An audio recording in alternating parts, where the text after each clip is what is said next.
How to use position training in eFootball Mobile. To use position training in eFootball Mobile, you need to first acquire them through game events.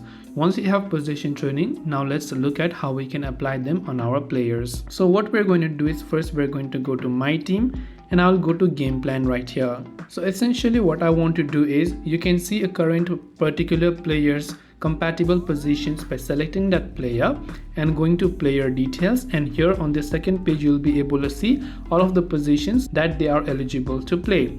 But let's say you want to add more positions to this particular player, let's say because you want, let's say Messi to play on left mid also, you'll have to find that. Now to train it, what we will do is we will select that particular player first and we will select this option called position training, as you can see right here.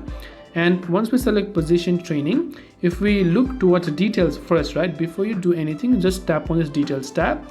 These are only the compatible positions that this particular player will be able to play. So if you are trying to give another player position to this player to a position that it is not compatible with, it will no longer be able to do that. So these are the particular and the maximum positions. In my case, I've applied all, but if I want to overwrite it, I can select overwrite and I can select this token right here and I can choose another position proficiency, and if it already has that proficiency, it will not be able to give that. As you can see in this case, it will say unable to learn because this person already possesses this position proficiency. But either way, this way you can use position training in eFootball Mobile. Hope this video helped you out. Thank you for watching and see you soon in the next video.